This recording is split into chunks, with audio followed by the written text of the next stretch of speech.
فقہ میں ہم جمعہ کے احکام و آداب پڑھ رہے تھے، جمعہ سے متعلق، اور کہاں تک پہنچے تھے؟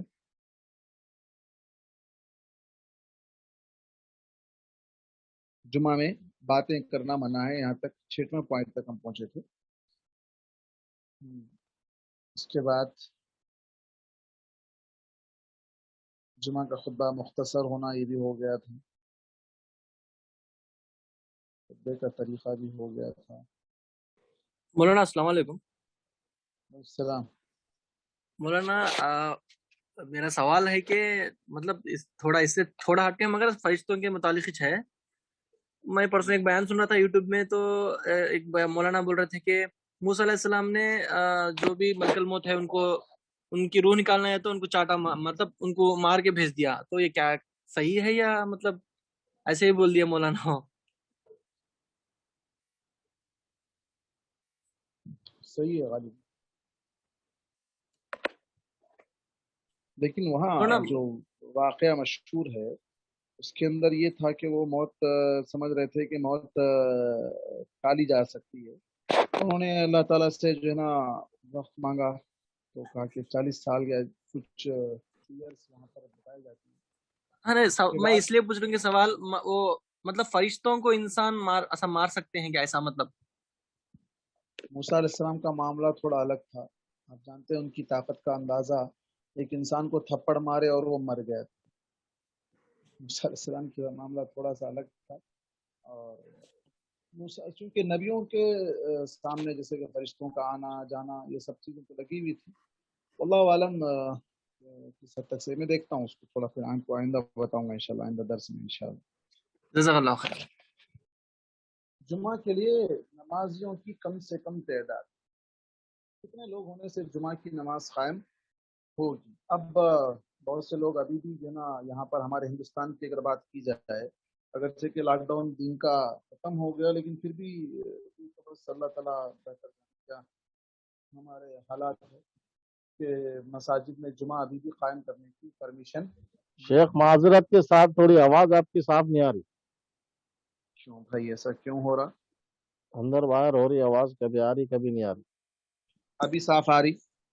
ابھی آ رہی۔ ذرا مائک سامنے رکھ کے بات کرے تو مائک، ہاں بالکل، مائک کو جو ہے نا بہت ہی زیادہ قریب رکھ کے بات کر رہا ہوں۔ ہاں تو ابھی بھی ہمارے پاس جمعہ کے مسائل ہیں، جمعہ ابھی بھی ہم مسجد میں نہیں پڑھ رہے ہیں، گھروں میں پڑھ رہے ہیں، بعض لوگ ظہر پڑھ لے رہے ہیں، یہ حالات تو چل ہی رہے ہیں۔ تو ایسے میں کتنے لوگ اگر مل کر جمعہ قائم کرنا چاہیں تو جمعہ قائم کر سکتے ہیں؟ اس کی کیا جو ہے نا لمٹ ہے؟ اکثر لوگ آپ سنیں گے، بہت سے لوگ یہ مطلب اپنے طور پر بیان کرتے ہیں، یا احناف کا ایک مسئلہ ہے کہ 40 لوگ ہوں تو جمعہ قائم ہوگا۔ یہ غلط بات ہے، یہ بات غلط ہے۔ آئیے صحیح کیا ہے؟ جیسے یہاں پر کہا جا رہا ہے کہ جمعہ کے لیے جماعت شرط ہے، اس بارے میں کسی کا کوئی اختلاف نہیں، جماعت ہونی چاہیے۔ اب جماعت کتنے لوگوں سے بنتی ہے؟ کتنے لوگوں سے جماعت بنتی ہے؟ سوال۔ 2 لوگوں سے مولانا، 2 آدمی۔ شاباش، 2 آدمی سے بھی جماعت بن جاتی ہے، تو 2 یا 3 آدمی سے بھی جماعت بن جاتی ہے، تو پھر جمعہ 2-3 آدمی مل کر بھی قائم کر سکتے ہیں اگر خطبہ دینے والا موجود ہو، خطبہ دینے کی صلاحیت اس کے اندر موجود ہو تو جمعہ قائم ہو سکتا ہے۔ جمعہ کی جگہ، اس کے لیے بھی کوئی مخصوص جگہ کی شرط کا کہیں ذکر نہیں ملتا، مخصوص کوئی جگہ ہو ایسا کوئی تذکرہ نہیں ملتا۔ جیسے ہمارے پاس اگر آپ دیکھیں گے تو احناف کے پاس ایک یہ بھی مسئلہ ہے کہ جمعہ گاؤں میں نہیں قائم کرنا، شہروں میں قائم کرنا، ان کی کتابوں میں، یہ فقہ کی کتابوں میں موجود ہے۔ اب اس کی بھی کوئی دلیل نہیں ملتی۔ جمعہ جہاں لوگ جمع ہو سکتے ہیں وہاں جمعہ قائم ہو سکتا ہے، جہاں بھی لوگ جمع ہو سکتے ہیں وہاں جمعہ قائم ہو سکتا ہے۔ اور جامع مسجد کو جامع مسجد اس لیے کہتے ہیں، اس لیے کہ اس مسجد میں جمعہ کی نماز ہوتی ہے، اس کو جامع مسجد، بڑی مسجد کو کہا جاتا ہے۔ چلیے، حضرت ابن عباس رضی اللہ عنہ سے روایت ہے، نبی کریم صلی اللہ علیہ وسلم کی مسجد میں جمعہ ہونے کے بعد، نبی کریم صلی اللہ علیہ وسلم کی مسجد میں جمعہ ہونے کے بعد سب سے پہلا جمعہ جو اسلام میں ہوا وہ جمعہ تھا جو بحرین کے گاؤں جواسی میں ہوا۔ سب سے پہلا جمعہ وہاں ہوا تھا. حضرت ابن عمر مکہ معظمہ اور مدینہ منورہ کے درمیان چھوٹی چھوٹی بستیوں میں، دیکھیے آپ، چھوٹی چھوٹی بستیوں میں لوگوں کو جمعہ پڑھتے دیکھتے تھے اور ان پر کوئی اعتراض نہیں کرتے تھے. تو مطلب صاف ہے کہ جمعہ کے لیے کوئی بڑا علاقہ، کوئی جنا سٹی یا کوئی بڑی جگہ ہونا ضروری نہیں ہے. جہاں پر لوگ جمع ہو سکتے ہیں وہاں پر جمعہ قائم ہو سکتا ہے. جمعہ کی 2 اذانیں اور ان کا وقت. جمعہ کی 2 اذان اور ان کا. اب آپ سوال کریں گے کہ بھائی دوسری 2 اذان کہاں سے آ گئی؟ میرے خیال سے ہم اس پر اس سے قبل بھی بات کر چکے ہیں. اذان کا جب مسئلہ آیا تھا تو یہاں آپ دیکھیں، چلے پڑھ ہی لیتے. نبی کریم صلی اللہ علیہ وسلم، حضرت ابو بکر اور حضرت عمر رضی اللہ عنہ کے زمانے تک جمعہ کی ایک ہی اذان ہوتی، تینوں کے زمانے. نبی کریم صلی اللہ علیہ وسلم کا زمانہ گزر گیا، حضرت ابوبکر کا زمانہ گزر گیا، حضرت عمر رضی اللہ عنہ کا زمانہ گزر گیا، تب تک بھی جمعہ کی ایک ہی اذان ہوتی تھی. اور اس وقت کب ہوتی تھی؟ جب امام خطبہ دینے کے لیے ممبر پر آ کر بیٹھ جاتا، جب ہوتی. لیکن حضرت عثمان رضی اللہ عنہ کے زمانے میں جب مدینہ منورہ کی آبادی بڑھ گئی، لوگ بڑھ گئے، تو انہوں نے ایک اور اذان کو رواج دیا. اس کے بعد آج تک سب کا عمل، یعنی بعض لوگ اس پر عمل کرتے ہیں. اب یہ مسئلہ ہے کہ یہ جو پہلی اذان اور دوسری اذان، پہلی اذان یعنی جو وقت سے پہلے دی جا رہی ہے، امام کے ممبر پر آنے سے پہلے دی جا رہی ہے، اور دوسری اذان جو امام کے ممبر پر آنے کے بعد دی جا رہی ہے. تو یہ پہلی اذان اس لیے دی جاتی تھی تاکہ لوگوں کو متنبع کیا جائے کہ بھائی جمعہ کا ٹائم شروع ہونے والا ہے، تم لوگ اپنے کاروبار وغیرہ سب سمیٹ کر فوراً مسجد کی طرف لپک پڑو. اس زمانے میں لاؤڈ اسپیکر نہیں تھا، اس زمانے میں گھڑی نہیں تھی کہ ٹائم دیکھ کر لوگ پہنچ جائیں. یہ بات بھی ذہن نشین ہونی چاہیے. چلیے آگے بڑھتے ہیں. حضرت سائب بن یزید رضی اللہ عنہ سے روایت ہے، صحیح بخاری، ابو داؤد اور نسائی کی روایت ہے کہ نبی کریم صلی اللہ علیہ وسلم، حضرت ابو بکر اور حضرت عمر کے زمانے میں پہلی اذان اس وقت ہوا کرتی تھی جبکہ امام آ کر ممبر پر بیٹھ جاتا. یا نیچے حاشیے میں آپ جا کر دیکھیں، نمبر 2 وہاں پر لکھا ہوا ہے. اس سے مراد ہمارے زمانے کی دوسری اذان.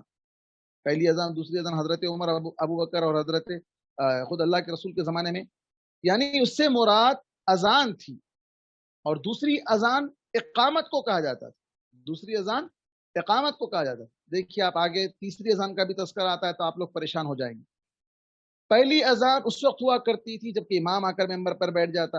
حضرت عثمان کے زمانے میں جب لوگ زیادہ ہو گئے تو انہوں نے تیسری اذان کا اضافہ کیا. تیسری نہیں تھی وہ، ترتیب میں اگر آپ الٹا دیکھیں گے تو حضرت عثمان پہلی اذان دے رہے ہیں، پھر اس کے بعد دوسری اذان جب امام ممبر پر آ کر بیٹھ رہا اس وقت ہو رہی ہے، اور تیسری اذان کس کو کہا جا رہا ہے؟ اقامت کو. ترتیب آپ اگر الٹ کر دیکھیں گے تو آپ کو سمجھ میں آئے. اگر ایسا دیکھیں گے تو اقامت پہلی اذان، اس سے پہلے جو خطبے سے پہلے ہو رہی اذان وہ دوسری اذان، اور اس کے بعد جو حضرت عثمان رضی اللہ عنہ کے زمانے میں جو شروع ہوئی تھی وقت سے پہلے، وہ کون سی؟ تیسری اذان. اس اعتبار سے وہ تیسری اذان ہوئی.